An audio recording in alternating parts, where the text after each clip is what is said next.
IDW Sonic Comic Issue 17. We started with Vector getting a call about what happened to Sonic earlier and recapping to the Chaotix. Vector says it's a big world, so he'll probably be fine. What he needs to worry about is his next client, who could be stepping through that door at any second. Right away, it's a whole bunch of Robians. Ever since I heard that he doesn't really respect plot armor, something I always thought would be the case about the Metal Virus arc is, you'll be able to tell which characters Flynn considers to be expendable. You can tell which ones are his least favorite characters by just waiting to see which ones get it first. I'm making a bet here. Every single time a character will be roboticized from this point, it'll be forced. It's gonna be because of contrived writing, like them being way too stupid. Because everyone knows they're infectious now. But maybe it won't be that stupid. Espio throws a knife at the forehead of one of the Robians. I guess he figures that any damage to a Robian can just be repaired by Tails later after he develops a cure. So they can just go hog wild and damage Robians all they want. That and they can heal. That's certainly unique from a zombie apocalypse because machines can be repaired from any damage.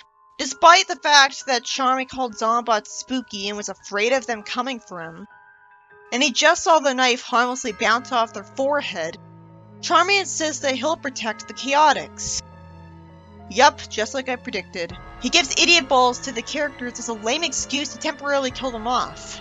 And I didn't expect him to jump at the chance to do it to Charmy first. He's a kid, I thought it'd be 10th at least. To be fair, maybe Charmy knows he's doomed to get infected this way and thinks he's the least valuable of the team, being the least strong fighter. So he wants to buy his friend some time to escape. This would only make sense if he was intentionally doing a heroic sacrifice, because I don't care how young he is. He'd know that he'd be guaranteed to get infected if he attacks them because he can only attack directly with no range at all. Plus, you'd think Tails would have told all of his friends about the fact that the Robians can heal right away. Oh, okay, Vector grabs Charmy's foot and tells him not to touch them. There was always a chance of him doing that, and I'm glad I went the logical route. It's still insulting to my intelligence that I was expected to believe that Vector needed to tell him this so he'd know. Because you'd think he'd know what a zombie is, if only from pop culture osmosis. We could have seen a thought bubble near Charmy that explained that he plans on sacrificing himself. He should know he's more valuable to the team than that because he can fly. Also, I just noticed that there's a window in the office. Why don't they just open the window and escape through it? Charmy can fly, so he could just fly away while carrying them. No, instead Vector picks up Charmy and tries to run out through the exit door. Okay, I guess I have to assume the window is locked and it takes too long to unlock it because the Robians were busy walking towards them and all the time they were spending talking to each other. At least they had only one line to say each and Vector had just a few. So if you want to humor the story, you could assume that they're all talking really quickly. You'd think the Robians would be programmed to run at their targets. With zombies, it's supposed to be that, I guess it's meant to be assumed that they're too rotten and stupid to run. But a robot has no excuse. If they're programmed to infect, they'd be compelled to try to do that as quickly as possible once they see their target. I guess Eggman doesn't want them to expend all of their energy running and pass out. He wouldn't have to worry about that if they were solar powered. We never see any Robians plugged in and recharged. But in Robotropolis they couldn't have been solar powered because that place is always dark from the pollution clouds, isn't it? Vector wants to hide in the city. You'd think he wouldn't do that because there'd be a tighter population density in the city. You'd think he'd immediately want to get out of the city. I guess he doesn't know that the people in this very city have been roboticized so much, and he figured it was just Windmill Village. So what's the name of the city he lives in? The pathetic thing is, we're told the names of a few streets, but not the name of the city. Who knows if it's Station Square? Lucky for the Chaotix, rather than the predictable thing happening where they immediately see a bunch of Robians, they see a bunch of regular people. And there's just two Robians that people are running away from. Again, the Robians would have to be able to run after them, or else they'd be almost no threat because everyone would be able to run away from them effortlessly. Even a child would be able to just run away from them and then just stop running and just start walking. They'd have to entirely rely on hoping they corner people in dead ends and stick in groups so they can't be run past in an effort to get back through the only way out. Vector points out Eggman's new flagship. Why is it called a flagship when there's no flags on it? Charmy saying he can't fly them up there only makes sense because that was the case in Sonic Heroes. He could barely gain any height while carrying people. And that was the only game we saw him carry people in.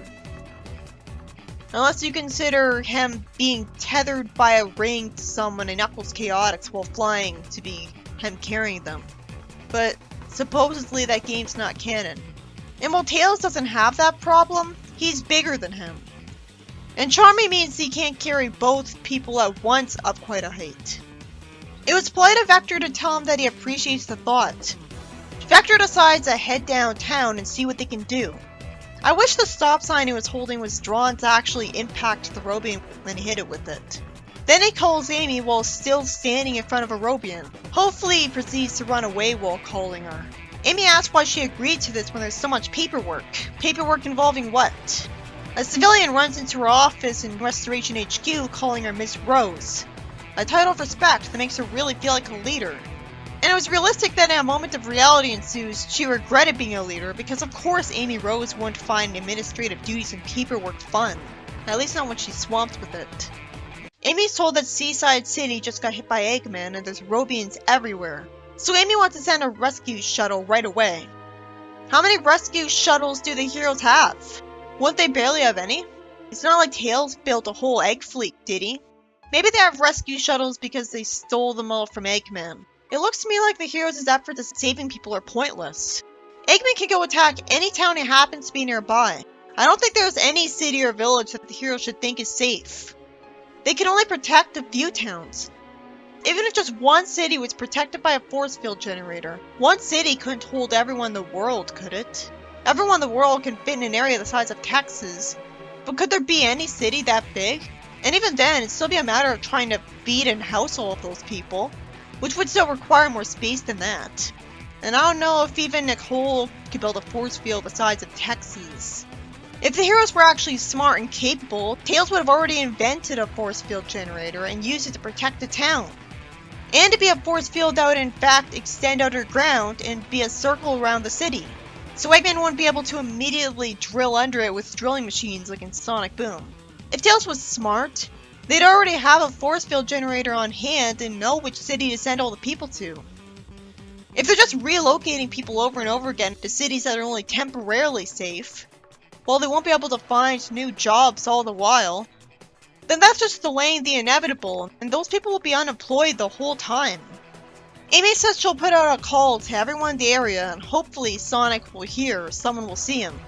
Does she mean she's gonna talk through a loud intercom? She doesn't have a bat signal. An intercom would attract every Robian nearby to her.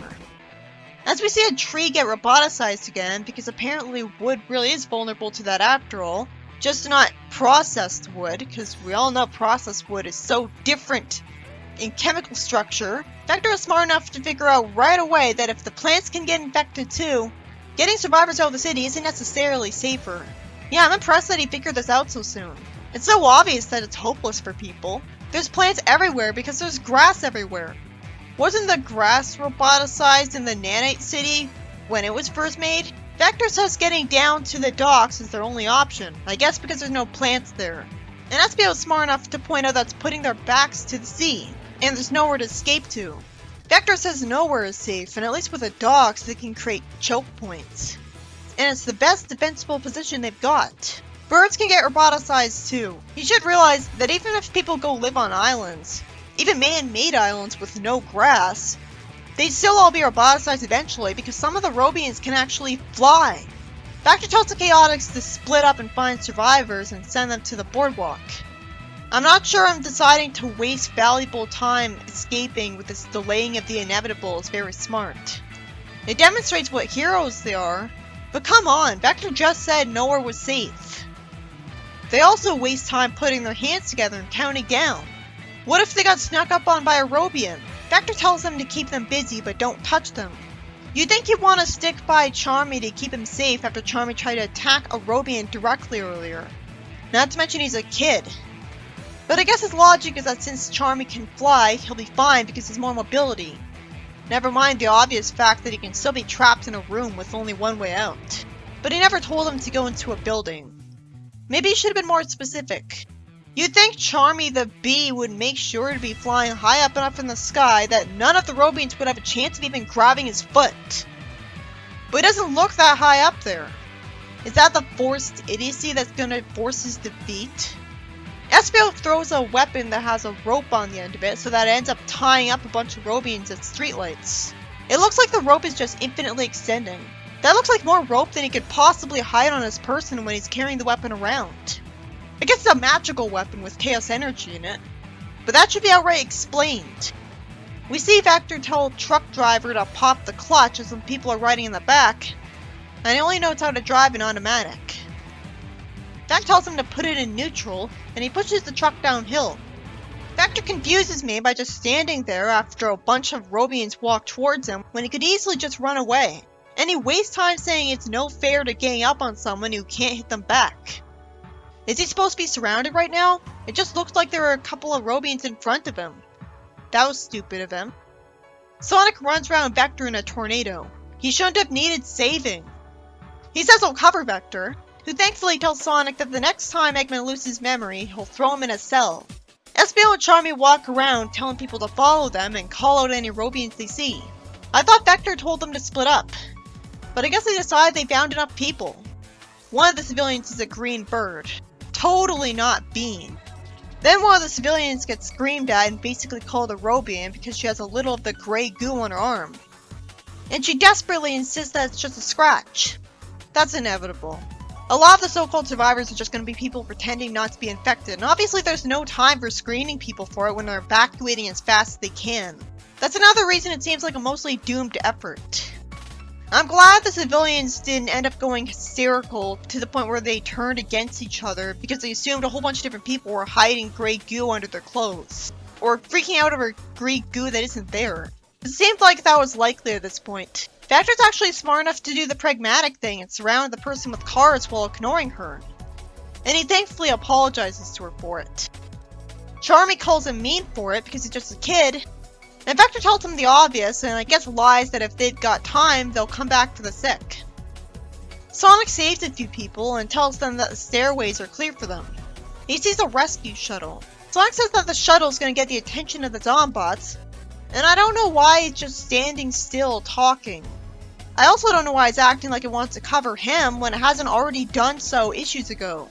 Why hasn't it already roboticized him? The only way this would make sense is that Eggman can press a button to fully roboticize him whenever he wants. The metal virus on Tumble was a special variety that was programmed to act differently when it got to Sonic. Eggman's just wasting time making it grow over and over again just to mess with Sonic, while he's waiting for him to be around as many of his friends as possible all at once. Or better yet, he's just waiting for Sonic to lose as many of his friends as possible so that his will would be broken, and then he'd roboticize them. It would fit in with the rant he gave Starline about how there's a right and a wrong way to defeat your lifelong enemy.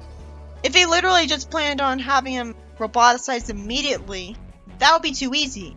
I'm overthinking this because I really don't see why Speed would get rid of any of it, when apparently he doesn't send all of it off him all at once from the sheer wind rushing around him.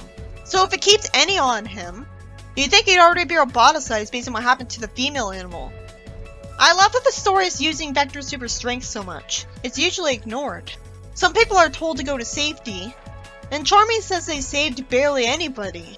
And he wants to go save the one Vector trapped with cars because she didn't change yet, so maybe they can still help her, even though they don't have a cure. To be fair, he doesn't know how long she had that supposed scratch. He wasn't told how long it would take to turn. Charmy's just desperate to have an excuse to save her. Espio can't throw a rope at Charmy because a Robian gets in the way.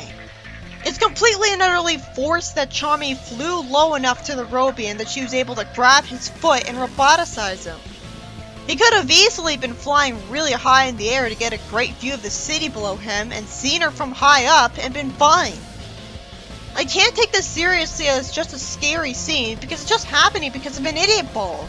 Nobody would be that stupid. He had plenty of time to fly higher up in the air after he saw her like that. What's he doing? A flying character is the least likely person to get this kind of fate.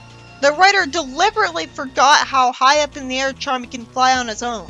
Sure, he wasn't expecting her to be a Robian, But he should know what's inevitable, and it was common sense to fly as high up as he could fly while still being able to look down on her, just in case the obvious thing was going to happen to her. I totally called it. When someone gets roboticized, it's gonna be forced.